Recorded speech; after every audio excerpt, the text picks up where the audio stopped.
नमस्ते, good morning, सुप्रभात दोस्तों। स्वागत है आपका द स्टडी इन विलेज में। आज है 17 मई, ठीक है, 17 मई। तो चलिए आज के करंट अफेयर्स की शुरुआत करते हैं। और देखिए यहाँ पे आपको एक चीज़, जो बच्चे इस वीडियो पे नए हैं उनके लिए बता दिया जाए कि ये वीडियो सुबह 8 बजे आपको देखने को मिलती है, ठीक है, करंट अफेयर से संबंधित। इसके अलावा एक वीडियो आती है शाम को 4 बजे आती है, जिसमें हम प्रीवियस ईयर के क्वेश्चन डिस्कस कर रहे हैं। हम अभी मौर्य साम्राज्य डिस्कस कर रहे हैं। इसी से पहले भी कई सारी वीडियो डिस्कस की जा चुकी हैं, जैसे कि सिंधु घाटी सभ्यता, वैदिक काल, जैन धर्म, बौद्ध धर्म, ये सारी चीज़ें। तो जिन्होंने नहीं देखा जाके उसको देख सकते हैं। चलिए हम इसका बहुत डिटेल में डिस्कस करते हैं, ताकि वो जो भी इसमें डिस्कस किया जाता है आपके प्री और मेंस के लिए काफ़ी इम्पॉर्टेंट हो। तो देखिए यहाँ प्लास्टिक के बारे में बताया गया है।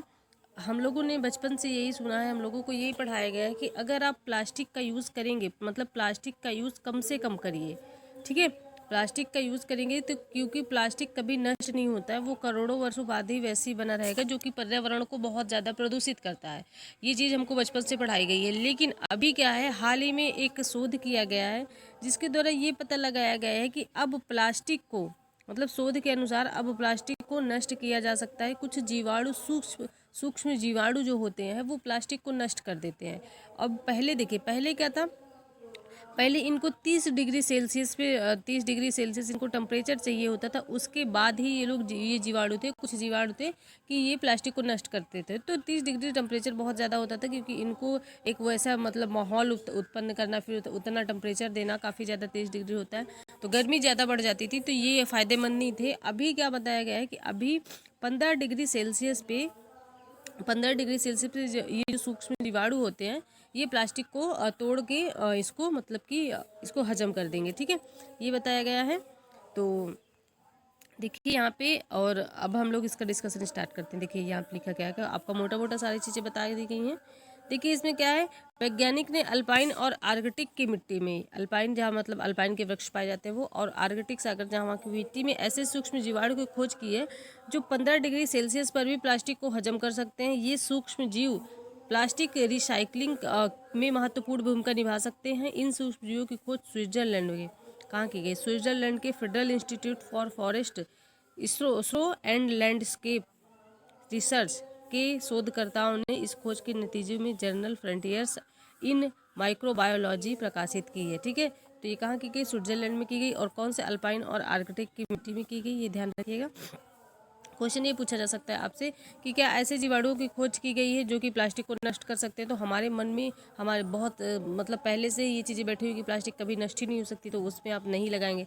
फिर ये क्वेश्चन बन सकता है, इनके लिए 15 डिग्री सेल्सियस टेम्परेचर चाहिए, या फिर 16 डिग्री सेल्सियस, या फिर 30 डिग्री सेल्सियस। ऐसे स्टेटमेंट्स वाइज क्वेश्चन बन सकते हैं, आप इनको ध्यान रखें, ठीक है। और फिर हम लोग सोचते हैं क्वेश्चन कहाँ से आ गए। आज दुनिया के सामने प्लास्टिक एक विकराल समस्या बन चुका है। वैज्ञानिक इससे छुटकारा पाने के रास्ते ढूंढ रहे हैं। इसी खोज में वैज्ञानिक ऐसे सूक्ष्म जीवों की जांच में लगे हुए हैं जो प्लास्टिक के घटकों को तोड़कर उनको खत्म करने में काबिल है।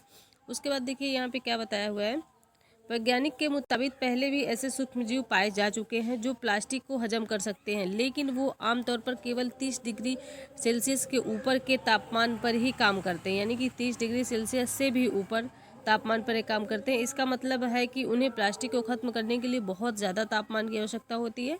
ऐसे में औद्योगिक रूप से इनका उपयोग काफ़ी महंगा है, क्योंकि इसके लिए बहुत ही ज़्यादा ऊर्जा एवं धन की आवश्यकता पड़ेगी, ठीक है, प्लास्टिक को नष्ट करने के लिए। और ये भी कहा जाता है कि ऊर्जा और धन की आवश्यकता तो पड़ेगी ही प्लास्टिक को नष्ट करने के लिए, और साथ ही साथ वो कार्बन भी रिलीज करते हैं, ठीक है, ये चीज़ आप याद रखिएगा। वो प्लास्टिक को खत्म करते हैं लेकिन कार्बन रिलीज करते हैं, तो इनका उपयोग कार्बन न्यूट्रल भी नहीं है। देखिए कार्बन न्यूट्रल भी नहीं है, अभी मैंने बताया। जो कि नए सूक्ष्म जीव खोजे गए हैं वे बेहद ही कम तापमान पर 15 डिग्री सेल्सियस पर भी प्लास्टिक को खत्म करने में सक्षम है। इससे पहले भी वैज्ञानिक ने कोरिया के बीटर में लार्वा की एक नई प्रजाति खोज निकाला था जो प्लास्टिक का सफाया कर सकती है, कहाँ, कोरिया में, ठीक है।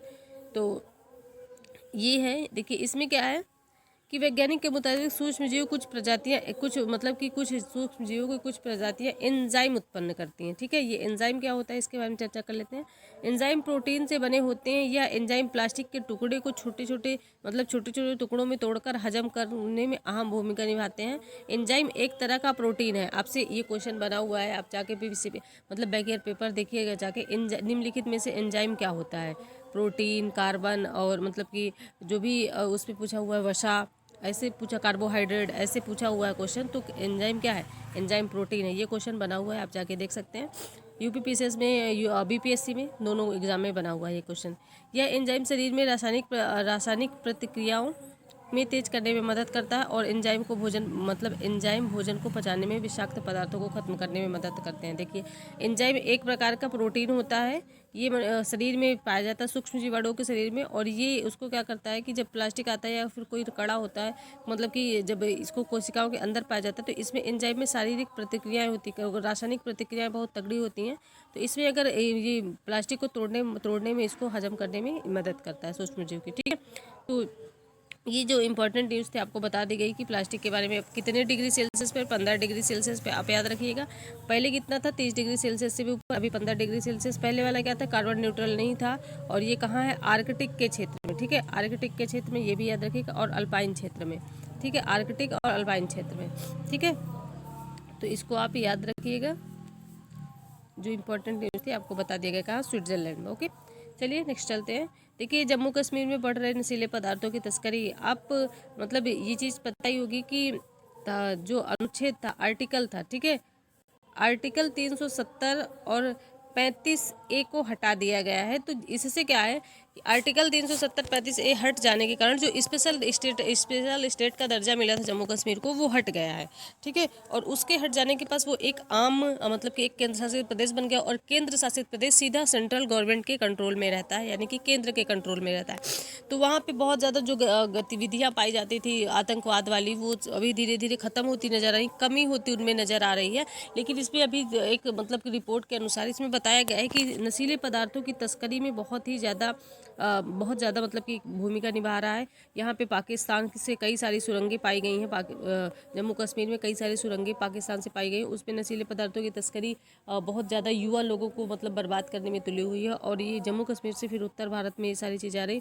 तो यही आर्टिकल, इसके बारे में डिस्कस कर लेते हैं। देखिए क्या बता रहा है। पाकिस्तान पोषित आतंकवाद से जूझे जम्मू कश्मीर में पड़ोसी मुल्क से नशीले पदार्थों की तस्करी बढ़ रही है। कुछ इलाकों में सुरंग और कहीं कहीं ड्रोन के जरिए भारत में विस्फोट और हथियार व गोला बारूद के साथ ही नशीले पदार्थ भेजे जा रहे हैं। सीमा सुरक्षा बल की रिपोर्ट है कि नियंत्रण रेखा पर, जो कि वहाँ की रेखा है, अंतर्राष्ट्रीय सीमा पार से ड्रोन गतिविधियों को दोगुनी हो गई है, यानी कि मतलब कि उधर से इधर की ओर ज़्यादा आ रहे हैं, ये बताया जा रहा है। जम्मू कश्मीर में नियंत्रण रेखा पर बड़ी मात्रा में तारों को घेराबंदी की गई है, और इसके भूकंपी से लेकर थर्मल इमेज इंटेंसिफायर से लेकर मूवमेंट को ट्रैक करने वाले सभी तरह के सेंसर लगे हुए हैं। ये मतलब ये तो सही है, वो उसके बताया हुआ है। यहाँ पे देखिए, ये इंपॉर्टेंट है ज़्यादा। अनुच्छेद 370 और अनुच्छेद 35A को रद्द किए जाने के 3 साल बाद जम्मू कश्मीर में पाकिस्तान में प्रायोजित आतंकवाद कम स्तर पर है। 2019 में कितना था, 2019 में कितना था, उग्रवादी 250 थे, जो कि जनवरी 2023 में घटकर 100 रह गए, ठीक है। यानी कि आतंकवाद धीरे धीरे खत्म हो रहा है। और मतलब 100 से कुछ ज़्यादा है। जो सुरक्षा एजेंसी में 2022 में पाकिस्तान द्वारा तैयार 146 आतंकवाद का मॉड्यूल भंडा फोड़ कर दिया। 146 लोगों का एक मतलब आतंकवाद का वो बनाया गया था, ग्रुप टाइप का कुछ। तो हथियारों और आतंकवादियों को घुसपैठ से मुश्किल होने की वजह से पाकिस्तान अब कश्मीर के नौजवानों को तबाह कर रहा है, क्योंकि उसके अब ये सारी चीज़ें नाकाम हो रही हैं। सब बच्चे मतलब कि जितने युवा हैं उसमें भी कमी आ रही, जो आतंकवाद का सपोर्ट करते थे उसमें भी कमी आ रही, वो लोग समझ भी रहे हैं। और अभी क्या कर रहा है कि अब नशीले पदार्थों को देकर युवाओं को बर्बाद कर रहा है। ये लोग पता है क्या करते हैं, उनका बचपन से ही मतलब उनका ब्रेन वॉश करते हैं, जो जिसको आतंकवादी बनाते हैं, ब्रेन वॉश करके उनको दुनिया जगह जगह की चीज़ें बताते रहते हैं।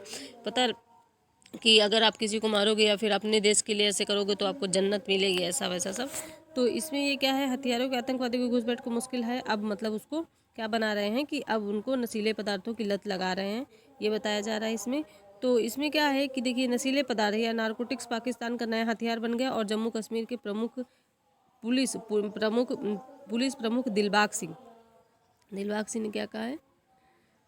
देखिए, नारकोटिक्स को यहाँ पे बताया गया है कि नारकोटिक्स को केंद्र के सामने बड़ी चुनौती की समस्या बताया। ऐसे में कश्मीर घाटी धीरे धीरे उत्तरी भारत में नशीले पदार्थों का केंद्र बन रही है। उत्तरी भारत में भी सरकारी आंकड़ों के मुताबिक 67,000 से ज़्यादा नशाखोर है, जिसमें से 90% से हेरोइन। देखिए, इसमें 67 क्या है 67,000 से भी ज़्यादा लोग नशा करते हैं और इसमें से 90% कौन सी हीरोइन का करते हैं, हीरोइन की लत है। फिर 33,000 से ज़्यादा नशाखोरी सिरिंज, ठीक है, इन सारी चीज़ों का करते हैं, रोज़ाना इस्तेमाल करते हैं। घाटी के कुपवाड़ा में बारामूला के ज़िलों के जरिए की ये सारी चीज़ें बताई गई हैं, जो कि बहुत गलत बात है और मतलब इनको सुधार इसमें लाना चाहिए, ठीक है। तो ये भी आपको आर्टिकल बता दिया गया है। और अगर मतलब कि उसमें जम्मू कश्मीर में बढ़ रही है पाकिस्तान से, यहाँ पे लोग नशाखोरी मतलब कि जो नशीले पदार्थों की तस्करी ज़्यादा हो रही, पंजाब से भी ज़्यादा हो रही है, ठीक है। पहले अभी तक क्या थे, पंजाब में थी, अभी वर्तमान में कहाँ है, पाकिस्तान में। ये दोनों हैं पाकिस्तान से लगे हुए सटे हुए एरिया हैं, ठीक है। ये रहा तीसरा, देखिए इसमें क्या बताया है। इटली में क्या है कि इटली में जनसंख्या में निरंतर कमी आ रही है, ठीक है। तो उसके बारे में वहाँ के प्रधानमंत्री जी ने कहा है कि मतलब जनसंख्या बढ़ाओ और मतलब और बच्चे पैदा होना चाहिए, ये चीज़ें कहा है। और वहाँ पे लोग बच्चे की जगह मतलब कोई कुत्ता वगैरह या फिर पालतू जानवरों को पालते हैं, मतलब कि पालतू जानवर रखते हैं, जानवरों को पाल लेते हैं, फिर उनके साथ वो वैसा व्यवहार करते हैं बच्चे जैसा। बच्चे मतलब इसलिए नहीं पैदा करते क्योंकि उस पर आर्थिक चीज़ें ज़्यादा होंगी। अगर मतलब कि अपने वो अपने अनुसार ये सारी चीज़ें करते हैं कि आर्थिक वस्तु मतलब कि अगर एक दो तीन चार बच्चे होंगे तो फिर आर्थिक चीज़ें ज़्यादा होंगी, पैसा ज़्यादा खर्च होगा, उनके पास ज़्यादा पैसा नहीं होता, तो इसलिए वो बच्चे ज़्यादा नहीं पैदा करते। तो इसमें ये जो वहाँ की प्रधानमंत्री हैं, जिनका देखिए वहाँ की प्रधानमंत्री जिनका नाम है जॉर्जिया मेलानी, याद रखिएगा, प्रधानमंत्री वहाँ की कौन है, जॉर्जिया मेलानी। इन्होंने ये कहा है कि और बच्चे पैदा करने की ज़रूरत है और आर्थिक व्यवस्था को सोचने वाले लोग बच्चों के उसमें उनकी आलोचना की है। और यहाँ पे एक और भी हैं जिन्होंने ये कहा, उनके बाद देखिए पहले प्रधानमंत्री जॉर्जिया मेलानी के बाद वेटिकन के पोप फ्रांसिस ने भी यह चिंता जता दी है, ठीक है। एक मतलब कि वेटिकन के पोप हैं, उनका नाम फ्रांसिस है, उन्होंने भी यह चिंता जताई है कि बच्चे और पैदा करने चाहिए, नहीं तो फिर जनसंख्या निरंतर कम हो रही है, तो ये काफ़ी अच्छी बात नहीं है। अभी चाइना में भी मतलब कि बच्चे पैदा करने के लिए ये सारी चीज़ें कहा गया है कि आप और मतलब 3 या 4 बच्चे पैदा करिए ऐसा। और हमारे यहाँ भारत में जनसंख्या बढ़ती जा रही है, तो वो कह रहे हैं कि जनसंख्या कम करिए, यानी कि बच्चे कम पैदा करिए, और वहाँ पे जनसंख्या बढ़ाई जा रही है, ठीक है, वहाँ की। क्योंकि वहाँ के देखिए क्यों अधिकतर लोग वहाँ के, पहले ये लोग बताए कि जनसंख्या कम होनी चाहिए, उसके चक्कर में अब वो लोग बहुत ज़्यादा मतलब उनकी मेंटलिटी बैठ गई लोगों में कि जनसंख्या अब कम ही होनी चाहिए, तो वहाँ बहुत ज़्यादा लोग अब बूढ़े हो गए हैं और जो बच्चे हैं वो कम है। देखिए यही पीढ़ी चलती है, जो बूढ़े हैं अभी वो बूढ़े हो गए, फिर उसके बाद नौजवान है, फिर बच्चे हैं, तो अभी नौजवानों और बच्चों की संख्या कम है बूढ़ों की अपेक्षा, यानी कि आश्रितों की संख्या ज़्यादा है, जो कमाने वाले हैं उनसे ज़्यादा। तो आश्रित जब हो जाता है लोग, तो वो एक मतलब बोझ बन जाता है, वो चाहे घर के ऊपर हो या देश के ऊपर हो, तो वो दूसरे के ऊपर मतलब निर्भर रहता है। ये मतलब अर्थव्यवस्था के अनुसार बताया गया है। तो यहाँ पे यही सारी चीज़ें बताई गई हैं कि जो नौजवान हैं, जो कमाने वाले हैं, उनकी संख्या में लगातार कमी आ रही है और बच्चों की संख्या में लगातार कमी आ रही है, तो इसलिए आश्रितों की संख्या बढ़ती जा रही है, तो इसलिए कह रहे हैं और बच्चे पैदा करने की ज़रूरत है। आई होप आपको ये आर्टिकल क्लियर हो गया होगा और सारी चीज़ें आपको बता दी गई हैं, लेकिन फिर भी आपके मन में कोई डाउट हो तो कमेंट बॉक्स में ज़रूर पूछिएगा। नोट्स बना सकते हैं, शाम की 4 बजे वाली वीडियो आप देखिए, वो आपको कैसी लगी आप बताइएगा, उसको भी, उसमें भी सजेशन दे सकते हैं, कमेंट बॉक्स में बता सकते हैं। और स्टडी कंटिन्यू करिए, अपने और अपने परिवार का ध्यान रखिए, अपनी हेल्थ का ध्यान रखिए। मिलते हैं नेक्स्ट वीडियो में, धन्यवाद।